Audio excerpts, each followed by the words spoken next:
നമസ്കാരം. വിജയ് സംഗീത പ്രശ്നങ്ങൾ ഇപ്പോൾ ആരാധകർക്കിടയിലും ചർച്ചയായി മാറുകയാണ്. വിജയുടെ രാഷ്ട്രീയ ഭാവിയെ തന്നെ ഇത് മാറ്റിമറിക്കുമെന്ന പലവിധ അഭ്യൂഹങ്ങളും ഉയരുന്നുണ്ട്.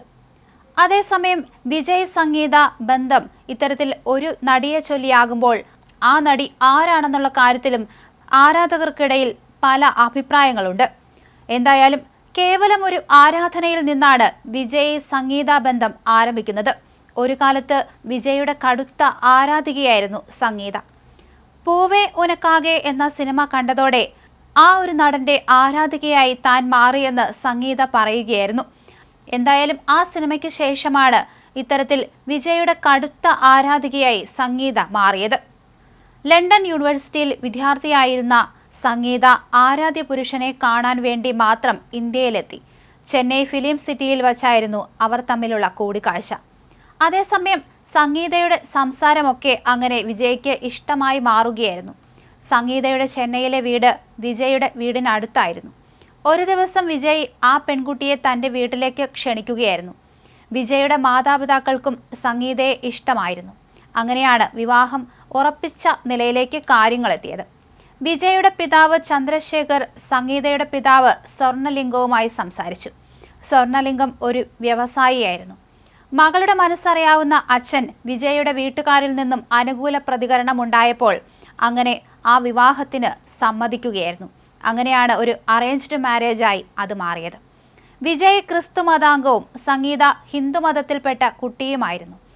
ലണ്ടനിൽ വെച്ച് ക്രൈസ്തവ ആചാരപ്രകാരം അതുപോലെ തന്നെ തമിഴ്നാട്ടിൽ വെച്ച് ഹൈന്ദവ ആചാരപ്രകാരവും ആ വിവാഹം അങ്ങനെ നടന്നു. നല്ല ഒരു കുടുംബിനിയായി മാറുകയായിരുന്നു സംഗീത. മക്കളുടെ കാര്യങ്ങളെല്ലാം കൃത്യമായി നോക്കുന്നതിനൊപ്പം വിജയുടെ സിനിമാ ജീവിതത്തിലും എല്ലാവിധ പിന്തുണയുമായി അവർ ഒപ്പം നിന്നു. ടിപ്പിക്കൽ ഹൗസ് വൈഫ് തന്നെയായിരുന്നു സംഗീത. വീട്ടിൽ ഒരുപാട് ജോലിക്കാരുണ്ടായിരുന്നു. പക്ഷേ എല്ലാ കാര്യങ്ങളിലും സംഗീത ഇടപെട്ട് ചെയ്തു. അങ്ങനെ കുടുംബപരമായി ലഭിച്ച വലിയ ബിസിനസ് ഭാവി പോലും വിട്ടുകളഞ്ഞ് വിജയ്ക്ക് വേണ്ടി അവർ ഒരു ഗ്രഹനായികയായി ഒതുങ്ങുകയായിരുന്നു. വിജയ്ക്കൊപ്പമുള്ള ജീവിതം അവർക്ക് അത്രമേൽ പ്രിയപ്പെട്ടതായിരുന്നു. പൊതുവേദികളിൽ പോലും സംഗീത അത്യപൂർവമായേ പ്രത്യക്ഷപ്പെടാറുള്ളൂ.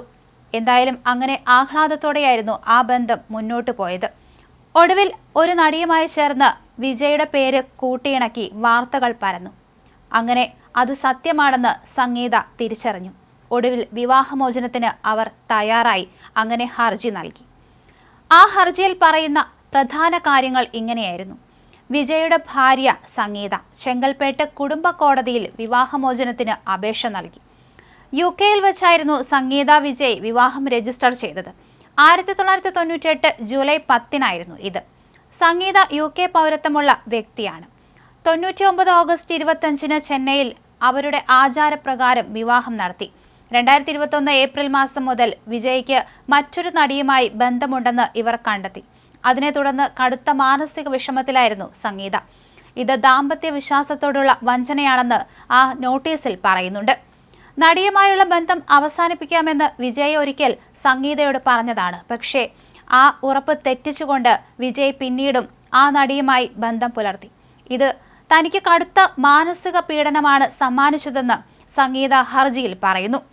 കുട്ടികളുടെ പഠനവും അവർക്ക് യാതൊരുവിധ വൈകാരിക പ്രശ്നങ്ങളും ഉണ്ടാകാതിരിക്കാൻ ഈ വിഷയം വിട്ടുകളഞ്ഞ സംഗീത മുന്നോട്ട് പോയി. അതാണ് നിയമ നടപടി സ്വീകരിക്കാൻ പിന്നീട് വൈകിയത്. വിജയ് തന്നെ വൈകാരികമായും മാനസികമായും ശാരീരികമായും അവഗണിച്ചു എന്ന് സംഗീത ഹർജിയിൽ പറയുന്നുണ്ട്. ആരോപിക്കപ്പെട്ട നടിയുമായി വിജയ് വിദേശയാത്രകൾ ഒരുപാട് നടത്തിയിരുന്നു. ഈ ഫോട്ടോകളൊക്കെ സോഷ്യൽ മീഡിയയിൽ പങ്കുവയ്ക്കുമ്പോൾ സംഗീതയ്ക്കത് കടുത്ത അപമാനമാണ് ഉണ്ടാക്കുന്നതെന്നാണ് ഹർജിയിൽ പറയുന്നത്. പലപ്പോഴും ഈ ഒരു വിഷയം സ്വകാര്യമായി തന്നെ പരിഹരിക്കാൻ ശ്രമിച്ചതാണ്. പക്ഷേ അതിനും സാധിച്ചില്ല. ഒടുവിൽ അഭിഭാഷകൻ വഴി വക്കീൽ നോട്ടീസുകൾ സ്വകാര്യമായി കൈമാറുകയായിരുന്നു സംഗീത. വേറെ വഴിയില്ലാത്തതുകൊണ്ടാണ് കോടതിയെ സമീപിച്ചിരിക്കുന്നത് എന്നാണ് സംഗീത പറഞ്ഞിരിക്കുന്നത്. വിജയുടെ വരുമാനത്തിനനുസരിച്ചുള്ള ജീവനാംശം വേണം എന്ന് തന്നെയാണ് സംഗീത പറഞ്ഞിരിക്കുന്നത്. വിഷയത്തിൽ ഉൾപ്പെട്ടിരിക്കുന്നത് പ്രമുഖ വ്യക്തികളാണ്. അതുകൊണ്ട് തന്നെ ഈ ഒരു കേസിൽ രഹസ്യ നടപടിക്രമങ്ങൾ വേണമെന്നും സംഗീത ഹർജിയിൽ ആവശ്യപ്പെട്ടിട്ടുണ്ട്.